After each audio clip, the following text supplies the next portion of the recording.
ಚಿಂದಿ ಉಡಾಯಿಸೋ ಖಾರ ಬಣ್ಣ ರುಚಿಯನ್ನು ನೀಡುತ್ತದೆ. ಮೆಣಸಿನ ಪುಡಿ ಚಿಂದಿ ಉಡಾಯಿಸೋ ಖಾರ ಬಣ್ಣ ರುಚಿ ಅನ್ನುವಂತ ಸೂಚನೆ ಸಿಗ್ತಾ ಇದೆ. ಬಾರಾಮುಲ್ಲಾ ಮೆಡಿಕಲ್ ಕಾಲೇಜಿನಲ್ಲಿ ಹೈ ಅಲರ್ಟ್ ಮಾಡಲಾಗಿದೆ. ಜಾಗರೂಕರಾಗಿರುವುದಕ್ಕೆ ಆಸ್ಪತ್ರೆ ಸಿಬ್ಬಂದಿಗಳಿಗೆ ಸೂಚನೆ ಕೊಟ್ಟಿದ್ದಾರೆ. ತುರ್ತು ಪರಿಸ್ಥಿತಿಗಳಿಗೆ ಸಿದ್ಧರಾಗಬೇಕು ಅನ್ನುವಂತ ಸೂಚನೆಯನ್ನ ನೀಡಲಾಗಿದೆ. ಅಗತ್ಯ ಔಷಧ ಉಪಕರಣಗಳನ್ನ ಸಿದ್ಧತೆ ಮಾಡಿಕೊಳ್ಳಿ ಅನ್ನುವಂತ ಸೂಚನೆ ಕೊಡಲಾಗಿದೆ.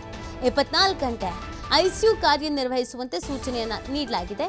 ರಕ್ತ ಔಷಧಿ ಸಂಗ್ರಹಣೆ ಹೆಚ್ಚಳ ಮಾಡಿ ಅನ್ನುವಂಥ ಆದೇಶವನ್ನು ನೀಡಲಾಗಿದೆ. ಅಂದರೆ ಯಾವುದೇ ಸಂದರ್ಭದಲ್ಲಿ ಬೇಕಾದರೂ ಅಟ್ಯಾಕ್ ಆಗಬಹುದು, ಯಾವುದೇ ಸಂದರ್ಭದಲ್ಲಿ ಬೇಕಾದರೂ ಯಾವುದೇ ರೀತಿಯಾದಂಥ ಪರಿಸ್ಥಿತಿ ಬದಲಾವಣೆಗಳಾಗಬಹುದು ಅನ್ನುವಂಥ ನಿಟ್ಟಿನಲ್ಲಿ ಅಲರ್ಟ್ ಆಗಿರಬೇಕು ಅನ್ನುವಂಥ ಸೂಚನೆಯನ್ನು ನೀಡಿರುವಂಥದ್ದು. 24 ಗಂಟೆ ಐಸಿಯು ಕಾರ್ಯನಿರ್ವಹಿಸಬೇಕು ಅನ್ನುವಂಥ ಸೂಚನೆಯನ್ನು ನೀಡಲಾಗಿದೆ. ಸಾಮಾನ್ಯವಾಗಿ ಹಾಸ್ಪಿಟಲ್ಸ್ಗಳು ಐಸಿಯು ಎಲ್ಲ 24 ಗಂಟೆ ಕೆಲಸ ನಿರ್ವಹಿಸುತ್ತೆ. ಬಟ್ ಈಗಿನ ಸಂದರ್ಭದಲ್ಲಿ ಯಾವುದಕ್ಕೂ ಕೂಡ ಇಲ್ಲ, ಅದು ಸ್ಟಾಕ್ ಇಲ್ಲ, ಆ ಥರದ್ದು ಯಾವುದನ್ನು ಹೇಳಬಾರ್ದು ಅನ್ನುವಂಥ ನಿಟ್ಟಿನಲ್ಲಿ ಮೊದಲೇ ಸೂಚಿಸಲಾಗಿದೆ ಅನ್ನೋದ್ರ ಬಗ್ಗೆ ಮಾಹಿತಿ ಸಿಗ್ತಾ ಇದೆ. ಯಾಕಂದರೆ ಯಾವುದೇ ಕ್ಷಣದಲ್ಲಿ ಬೇಕಾದ್ರೂ ದಾಳಿ ಆಗಬಹುದು ಅಂತ ಈ ಎರಡೂ ದೇಶದಲ್ಲೂ ನಾವು ಗಮನಿಸ್ತಾ ಇದ್ದೀವಿ. ಭಾರತ ಮತ್ತು ಪಾಕಿಸ್ತಾನ ಗಡಿ ಭಾಗದಲ್ಲಿ ಸಿಕ್ಕಾಪಟ್ಟೆ ಕಟ್ಟೆಚ್ಚರ, ಹೈ ಅಲರ್ಟ್.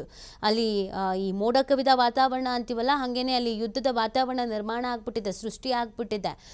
ಪದೇ ಪದೇ ಕೆಣಕುವಂಥ ಪ್ರಯತ್ನವನ್ನು ಪಾಕಿಸ್ತಾನ ಮಾಡ್ತಾನೇ ಇದೆ. ನಾವು ಪ್ರತಿಕಾರ ತೀರಿಸ್ಕೊಳ್ಳೋದಕ್ಕೆ ಹಾತುರಿತಾ ಇದ್ದೀವಿ. ಹೀಗಿರಬೇಕಾದ್ರೆ ಯಾವುದೇ ಕ್ಷಣದಲ್ಲಿ ಬೇಕಾದರೂ ಅಟ್ಯಾಕ್ಗಳು ಆಗಬಹುದು. ಅದಕ್ಕೆ ನಾವು ಹೆಚ್ಚಿನ ರೀತಿಯಾದಂಥ ವ್ಯವಸ್ಥೆಯನ್ನು, ಸಿದ್ಧತೆಯನ್ನು, ಭದ್ರತೆಯನ್ನು ಮಾಡ್ಕೊಳ್ಬೇಕಾಗತ್ತೆ. ಇದೀಗ 24 ಗಂಟೆ ಐಸಿಯು ಕಾರ್ಯನಿರ್ವಹಿಸಲೇಬೇಕು. ಅದು ಔಷಧಿಗಳಾಗಿರ್ಬೋದು, ರಕ್ತ ಆಗಿರ್ಬೋದು, ಎಮರ್ಜೆನ್ಸಿ ಅಂತ ನಾವು ಏನು ಕರಿತೀವೋ ಅದೆಲ್ಲವೂ ಅತಿ ಹೆಚ್ಚಾಗಿ ಸ್ಟಾಕ್ ಆಗಿರಬೇಕು, ಶೇಖರಣೆ ಆಗಿರಬೇಕು ಅನ್ನುವಂಥ ಸೂಚನೆಯನ್ನು ಇದೀಗ ನೀಡಲಾಗಿದೆ ಅನ್ನೋದು ಗೊತ್ತಾಗ್ತಾ ಇದೆ. ಅಂದರೆ ಭಾರತ ಎಲ್ಲದಕ್ಕೂ ಕೂಡ ಸಿದ್ಧ ಆಗೋದ್ರ ಜೊತೆಗೆ ಮಾನಸಿಕವಾಗಿಯೂ ಕೂಡ ಆ ಸ್ಥೈರ್ಯ ಅನ್ನೋದು ಬೇಕಲ್ಲ, ನಾವು ರೆಡಿ ಇರಬೇಕಲ್ಲ, ಅದಕ್ಕೆ ಸೂಚನೆಯನ್ನು ನೀಡಲಾಗ್ತಾ ಇದೆ.